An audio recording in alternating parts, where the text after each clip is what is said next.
Recognizes the gentleman from Indiana, Mr. Rokita, for 30 minutes.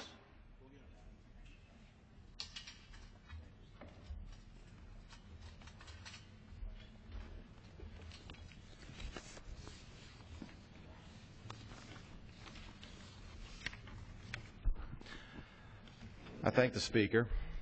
Mr. Speaker, I rise today to talk about really the most important issue of our time in this country and really the world. The nearly $17 trillion in debt and $100 trillion of debt in unfunded promises to our children and grandchildren that they stand to inherit if we fail to act. Now, this is an issue that my colleagues and I on the Budget Committee take very seriously, and I know that most members of this body take very seriously. To that end, we view our role as not only legislators, but educators. And in our great state of Indiana, I talk about this issue almost in a nauseating fashion to some. But I think it's very important that we, as people, as Americans, Mr. Speaker, understand what the situation really is. Because at the end of the day, I am very optimistic that when given the facts, the people of this country, as President Reagan observed several years ago, will right the ship, will do the right thing, will start to live within our means again, and they will take control over the situation. I don't think, ultimately, Mr. Speaker, that the reform that is needed to solve this problem will actually start or come from this floor or the floor of the friends of and colleagues that we have on the other side of the rotunda. The reform and the solution to this problem will come from Main Street, will come from the farm fields and the businesses and the kitchen tables of the great patriots across this land. So it's in that vein, Mr. Speaker, that I want to make a presentation here on the floor of the House. I also make this presentation because of the current situation that we're in with regard to our budgeting process. As I speak with you here on the floor tonight, Mr. Speaker, we have a budget that passed the House of Representatives. We have a budget that passed the United States Senate. And after 2 months of being late, as it has been nearly every year that this current president has been in office, we finally have a budget from our president.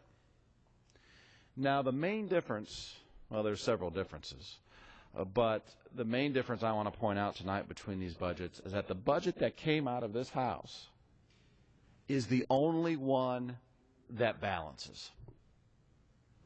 The only one that balances. Now, why is that important? Well, it's important because if you never present and pass a budget that balances, and let me remind you that a balanced approach isn't a balanced budget.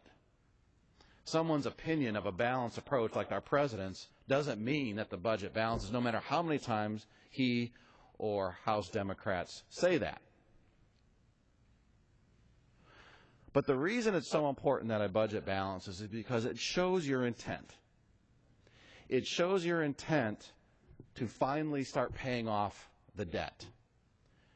Because like everyone knows, you can't possibly start paying nearly $17 trillion in debt until you get to a balanced budget so that you have a surplus, hopefully, and then, in fact, use that surplus to pay down the debt. So if you present and pass a budget that never balances, you intend, by what you're saying and doing there, to never pay off the debt. And I would submit that when you do that, you can't call it debt anymore. Because what you're doing is stealing. You're stealing from future Americans. You're stealing from the children of tomorrow, children that don't exist yet, and therefore have no voice in the matter because they can't vote, and what an easy target they are. So when you pass and you vote for budgets that never balanced, that's what you're doing. You're stealing. Let's call it what it is, Mr. Speaker. Now, I want to be clear, this isn't a partisan set of remarks because it's not a partisan issue. In fact, it's very bipartisan. And this chart here shows that. Going from beyond Kennedy, but I've just started tracking from President Kennedy on, every one of our presidents who represented both parties since the 1960s have accrued increasing levels of debt. Even Mr. Clinton, with the help of this Republican House, who had technically balanced budgets, I think 4 times in his 8 years, still, overall, ran up a very slight debt. Our debt problems did not start on January 20th, 2009 with the inauguration of President Obama. I want to be clear. But as this chart also shows, our debt problems have been increasingly and drastically exacerbated since that time. And we need to get this under control. Let's take a look at exactly how much we're borrowing and what's causing this debt. And I'm grateful for my help tonight, for the help tonight of my staff member, Zach Zager, who's on the floor with me to help get us through these slides a little bit quicker. We are borrowing 31 cents of every dollar the federal government is spending. Now, I'll admit to you, Mr. Speaker, that's actually improved. When I started making this presentation about a year and a half ago, 2 years ago, we were borrowing 42 cents of every dollar we spend. But thanks to some good revenue forecasts and especially leadership right here in the House of Representatives, we've been already to make some sensible cuts, rein in spending that has decreased some of that borrowing. But again, until we stop borrowing, we cannot begin to start paying down this debt. 31 cents of every dollar, Mr. Speaker. Now, let's also be honest. We've been in debt before as a country. And the question then arises, why should we worry so much now? Well, we should worry now, and let me explain why. By going back to the last time that this country was in this kind of debt, when our debt level, if you include the Social Security Trust Fund, reached nearly and over 100% of gross domestic product. And that time was right at the time of the end of World War II. So what makes our situation so different now than the last time we were in so much debt? Well,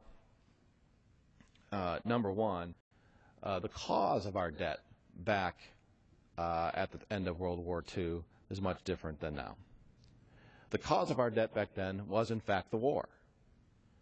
And it was a one-time event. I mean, one way or another, even back then, we knew it was going to end. If it ended well for us, if we won, which we did, we would have, as we did, a good economy coming out of that war. We would become creditor to the world, and we would begin paying down that debt. And in fact, that's exactly what happened. The drivers of our debt today have if we lost World War II, well, I guess it wouldn't really matter how much debt we had, because we'd all be speaking perhaps a different language. This country may not even exist. The drivers of our debt today, however, have absolutely no intention of ending as they currently stand. And I'll get to that in a little bit. The drivers of our debt today are the social entitlement programs